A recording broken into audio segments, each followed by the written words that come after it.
Hello dear student, आप सभी का एक बार फिर स्वागत करते हैं अपने इस यूट्यूब चैनल पे। आज के इस वीडियो में हम लोग क्लास 10th विज्ञान का 2024 का जो सेट नंबर 5 है उसको स्टार्ट करने जा रहे हैं। ठीक है, इसके पीछे मैंने आपको सेट 4 तक जितने भी प्रश्न थे मैंने सबको कंप्लीट करा दिया है। ये आपका सेट नंबर 5 है। इसके बाद आपके और दो सेट बचेंगे 6 और 7, उसको मैं जल्द कंप्लीट करा दूंगा। यदि आप चाहते हैं कि उन वीडियो को एक ही प्लेलिस्ट में मिल जाए तो आप चैनल में जाइए और चैनल में विज्ञान का प्लेलिस्ट करके एक प्लेलिस्ट बना हुआ है, उसमें आप सभी वीडियो को क्रम से देख लीजिए। यदि आपका भी सपना है कि 2025 एग्जाम में 95 प्लस स्कोर करना है कम समय में, तो आपको कुछ नहीं करना है, बस एक काम कर लीजिए बाबू। 2024 के जितने भी सेट हैं, 7 सेट हैं। कितने सेट हैं? 7 सेट हैं बाबू। इन सातों सेट के जितने भी प्रश्न है सबको लगा लीजिए, रट लीजिए, याद कर लीजिए।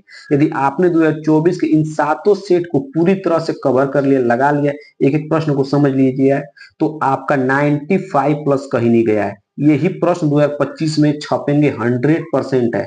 ठीक है, तो आपको कुछ नहीं करना है। ये आपका सेट 5 चल रहा है और दो सेट बचा है, उसको कंप्लीट करा दूंगा तो आपको सातों सेट कंप्लीट हो जाएगा। तो आपको इधर उधर कहीं नहीं जाना है। हर एक प्रश्न को मैं एकदम अच्छे से समझाया हूं। यदि आपने साइंस को अभी से पढ़ना स्टार्ट किया है फिर भी आपको हर एक प्रश्न समझ में आ जाएगा। जाकर उन सभी वीडियो को देख लीजिए। यदि आप हमारे चैनल पर पहली बार आए तो चैनल को सब्सक्राइब कीजिएगा और वीडियो को लाइक और एक कमेंट जरूर कीजिएगा कि वीडियो कैसा लगा है।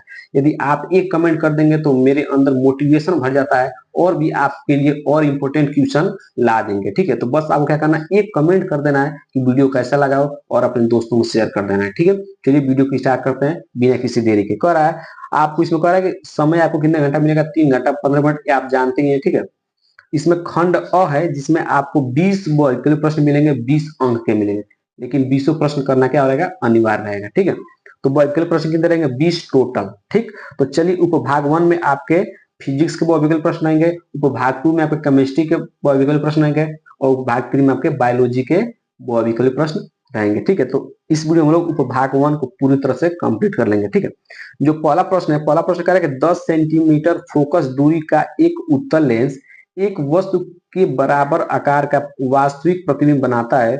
वस्तु और इसके प्रतिबिंब के बीच की दूरियों की मोस्ट वांटेड क्वेश्चन बाबू, मोस्ट इंपॉर्टेंट क्वेश्चन है। आप इसको जरूर से जरूर लगा लीजिएगा। ठीक है, इसको मैं एक कदम अलग वीडियो सॉल्व कराऊंगा, अलग वीडियो में।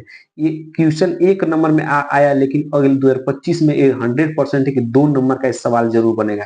ठीक ना, 2 नंबर का इस सवाल जरूर बनेगा। तो इसको मैं क्या करूंगा, अभी कुछ देर के लिए इसको थोड़ा हटा दे रहा हूं, इसको मैं अंत में कराऊंगा ताकि आपको एकदम अच्छे समझ में आएगा। इसके लिए मैं एक वीडियो लूंगा, क्योंकि ये प्रश्न मोस्ट इंपोर्टेंट प्रश्न है और 2025 में 100% छपेगा ही छपेगा। ठीक है, ये 2023 का प्रश्न है, 2022 का प्रश्न है, 2020 का प्रश्न, लगातार 3 साल से प्रश्न आ रहा है। ठीक है, तो इसको मैं अलग से कराऊंगा, आपको टेंशन नहीं लेना है, सभी क्वेश्चन करा दूंगा, इंपोर्टेंट है इसलिए मैं इसको एकदम अंत में कराऊंगा। ठीक है, चलिए दूसरा प्रश्न ये कह रहा है कि एक उत्तल दर्पण द्वारा उत्पन्न आवर्धन सदैव होता है। यदि कोई उत्तल दर्पण है उसके द्वारा जो आवर्धन होता है सदैव होता है एक से अधिक, एक से कम, एक के बराबर या एक से अधिक या कम। ठीक है, ध्यान समझिएगा। जो उत्तल दर्पण में जो प्रतिबिंब बनता है वो सदैव वस्तु से क्या बनता है? छोटा बनता है। आप जानते हैं कि उत्तल दर्पण में कितने केस है? 2 केस है प्रतिबिंब को बनने का। ठीक है, एक आप अनंत पर रख दीजिए या आप एक ध्रुव और अनंत के बीच में कहीं रख दीजिए, 2 केस होता है। और दोनों ही केस में क्या होता है कि प्रतिबिंब क्या बनता है? वस्तु से छोटा बनता है। ठीक, तो इसीलिए जो इसका आवर्धन होता है सदैव क्या होता है? 1 से कम होता है, क्योंकि प्रतिबिंब छोटा बनता है उसमें हमेशा वस्तु से, इसलिए इसका आवर्धन कितना होगा? 1 से कम। 1 से अधिक कभी होगा नहीं, 1 के बराबर नहीं होगा, और 1 से अधिक या कम होगा नहीं। 1 से अधिक तो होगा ही नहीं। ठीक है, 1 से कम होगा तो दोनों का दिया ना, तो इसलिए भी क्या है? गलत है। ठीक, तो इसमें क्या होगा? 1 से कम हमेशा आपका होगा। ठीक है, जो आवर्धन क्या होगा? 1 से हमेशा कम होगा। ठीक है, चलिए अगला प्रश्न है। अगला प्रश्न क्या है कि एक अभिसारी लेंस, अभिसारी लेंस का दूसरा नाम क्या है बताइए? एक अभिसारी लेंस की फोकस दूरी 20 सेमी है। इस लेंस की क्षमता, ठीक है, एक अभिसारी लेंस है। ठीक है, तो पहले चलिए इसको मैं आपको डायग्राम की मदद समझाता हूँ, इसको एकदम अच्छे सॉल्व कर देता हूँ। ठीक है, ध्यान समझिएगा अपना। सबसे पहले पता नहीं कि अभिसारी लेंस किसे कहते हैं। जो आपका उत्तल लेंस होता है बाबू उसी क्या बोलते हैं? अभिसारी लेंस। ठीक है, जो आपका अभिसारी लेंस का दूसरा नाम क्या है? उत्तल लेंस। ठीक है, तो उत्तल लेंस की फोकस दूरी कितना दिया है? उत्तल लेंस की फोकस आपको दिया है कितना? 20 सेंटीमीटर। ठीक है, और जो उत्तल लेंस होता है उसमें फोकस दूरी क्या होती है? पॉजिटिव होती है, याद रखिएगा। जो उत्तल लेंस होता है चाहे अभिसारी लेंस होता है उसमें फोकस दूरी क्या होती है, पॉजिटिव होती है, तो इसलिए यह मान निकाल लिया पॉजिटिव है। ठीक है, यदि आप निगेटिव ले लेंगे तो आपका मान गलत आ जाएगा, याद रखिएगा। ठीक है, इसलिए याद रखिए कि उत्तल लेंस में जो फोकस दूरी होती है क्या होती है, धनात्मक होती है। ठीक है, अब अगला कह रहा है, इसमें कह रहा है कि इसे क्या करना है, आपको क्षमता ज्ञात करना है, मतलब आपको लेंस की क्षमता ज्ञात करना है। ठीक, लेंस क्षमता किसे लिखते हैं, पी से।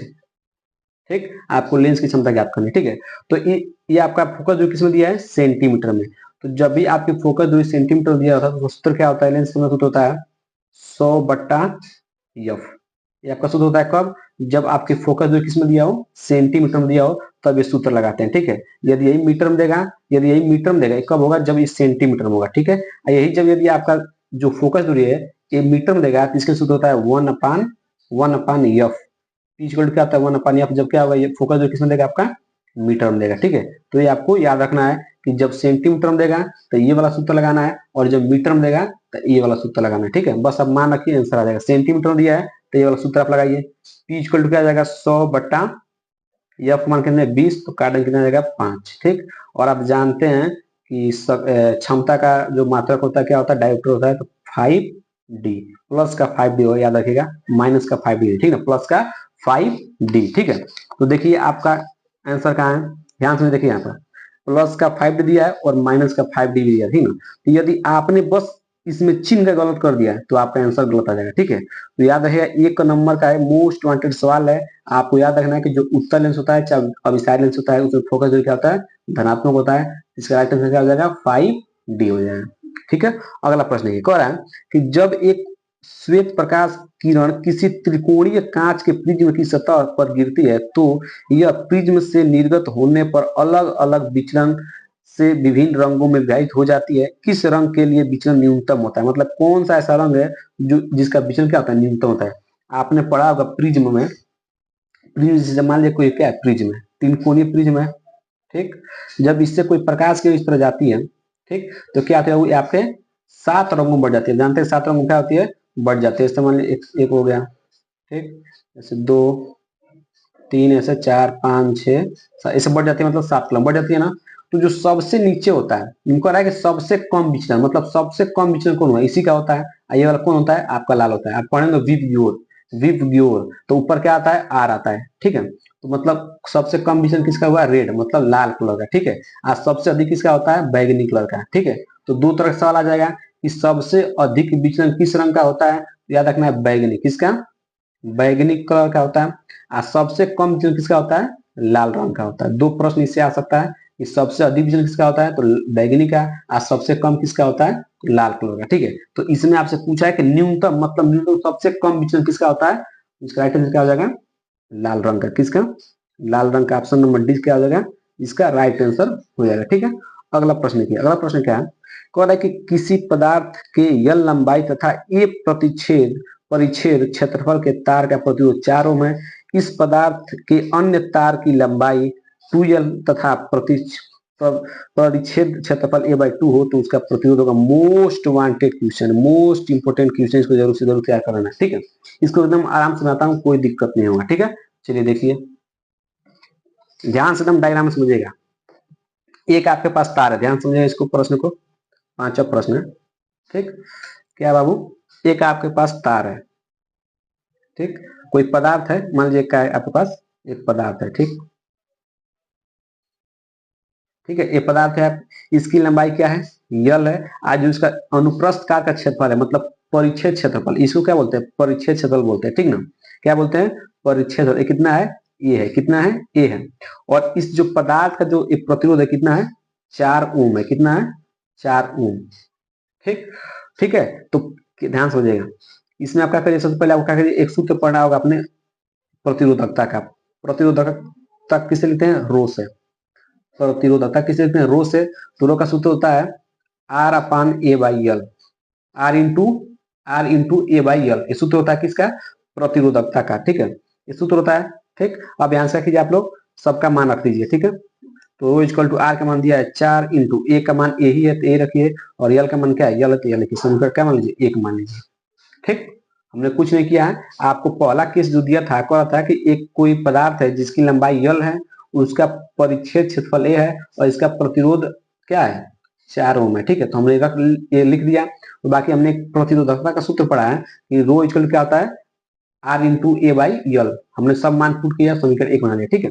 अब कह रहा है, ध्यान समझिए, अब प्रश्न क्या कह रहा है, प्रश्न कह रहा है कि, ध्यान समझिए इस प्रश्न को, कह रहा है कि यहां तक हो गया, इसी पदार्थ के अन्य तार की लंबाई, इसी पदार्थ मतलब ये आप पदार्थ को बदल नहीं रहे हैं, ठीक है ना। जो पहले बार आपने पदार्थ लिया था वही पदार्थ दूसरी बार लिया, ठीक ना। लेकिन आपने बस क्या किया, इसकी लंबाई को बढ़ा दिया, ठीक है।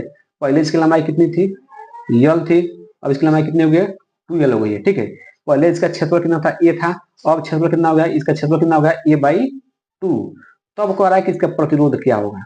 तो आपसे किसका मान पूछ रहा है, आर का मान पूछ रहा है, मतलब आपसे क्या पूछ रहा है, प्रतिरोध पूछ रहा है, ठीक है। क्या कह रहा है कि पदार्थ वही है, पदार्थ वही है, बस क्या है उसकी लंबाई बदल दी गई है और क्षेत्रफल क्या कर दिया गया, घटा दिया गया, ठीक ना। तब कह रहा है प्रतिरोध क्या होगा, ठीक। तो यही सूत्र लगाइए, रो इक्वल टू लगाइए, रो इक्वल टू क्या होता है, R into A by L. तो आर का मान आपको निकालना है, तो आर को आर रखिए, ठीक है। ए का मान क्या दिया है यहाँ पे, ए का मान ए बाई 2, तो ए बाई 2 रखिए, ठीक। यल का मान क्या है आपका, यल का मान 2 यल है, ठीक है। अब इसको सॉल्व कीजिए, तो रो इक्वल टू क्या हो जाएगा, आर इंटू ए बाई 4 यल। इसको क्या मानेंगे, समीकरण 2, ठीक। याद रहेगा, पदार्थ यदि आप जब तक नहीं बदलेंगे, यदि आप पदार्थ को जब तक नहीं बदलेंगे तब तक प्रतिरोधकता नहीं बदलेगी, याद रहेगा। तो समीकरण 1 व 2 को देखिए, इसमें प्रतिरोधक क्या है, दोनों में सेम है। यदि आपने पदार्थ को नहीं बदला है तो प्रतिरोधकता क्या होती है, सेम होती है, ठीक है। तो समीकरण 1 में प्रतिरोधकता और समीकरण 2 में प्रतिरोधकता दोनों क्या होंगे, बराबर होंगे। तो जब ये वाला दोनों बराबर होंगे तो ये भी दोनों क्या हो जाएंगे, बराबर हो जाएंगे। तो इन दोनों को बराबर रख दीजिए, इन दोनों क्या रखिए, बराबर रखिए। तो 4 a/l, 4 इंटू ए बाई यल, हो जाएगा आर इंटू ए बाई 4 यल, ठीक है। देखिए यल से यल कट गया, ए से ए कट गया, यहाँ से 4 किस में है, नीचे ऊपर चला जाएगा, मतलब गुणा हो जाएगा, ठीक है। तो 4 चौके कितना हो जाएगा, 16 ओम, क्या हो जाएगा, 16 ओम। आर का मान कितना आ गया, 16 ओम, ठीक। ये अब क्या होगा, ये अब क्या होगा, आंसर होगा, ठीक है। इसी सूत्र को मैंने बस लगाया, याद रखेगा, जब भी आप पदार्थ को नहीं बदलेंगे तो प्रतिरोधकता नहीं बदलेगी। इसीलिए जो पदार्थ यहाँ पर लिया गया था वही पदार्थ यहाँ पर लिया गया था, इसीलिए हमने क्या किया, रो का मान क्या रखा, समान रखा दोनों में, ठीक है। और जब ये दोनों बराबर थे, ये दोनों बराबर हो जाएंगे, सूत्र हमने लगा दिया, मतलब जो कटा काट दिया, हमारा आंसर आ गया। तो इसका राइट आंसर क्या हो जाएगा, option number C, right answer हो जाएगा 16 ओम, ठीक है। अब अगला प्रश्न देखिए, अगला प्रश्न क्या है कि निम्नलिखित में कौन किसी परिपथ में वैद्युत शक्ति को प्रदर्शित नहीं करता है।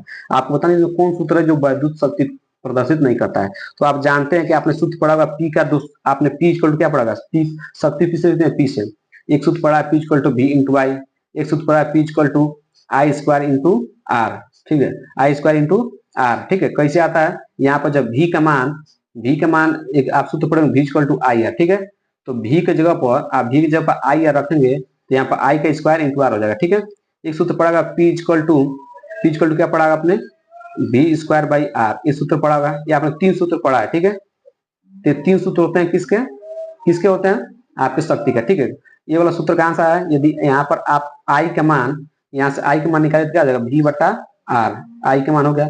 यदि आई का मान यहाँ पर रखेंगे, आई का मान यहाँ पर रखेंगे तो भी स्क्वायर हो जाएगा और आर स्क्वायर, एक हाथ से कार कट जाते हैं, एक हाथ आर बच जाएगा, ठीक है। तो ये आपके शक्ति कितने सूत्र होते हैं, 3 सूत्र होते हैं, ठीक। लेकिन ये वाला जो सूत्र होता है सी वाला, देखिए ये भी सूत्र आपको होता है, ये भी सूत्र होता है, ये भी सूत्र होता है, ठीक है। लेकिन ये वाला सूत्र नहीं होता। ऑप्शन नंबर सी क्या हो जाएगा, इसका राइट आंसर हो जाएगा, ठीक है। आई इंटू आर स्क्वायर नहीं होता है, ठीक है। तो ऑप्शन नंबर क्या हो जाएगा, सी इसका राइट आंसर हो जाएगा, ठीक है।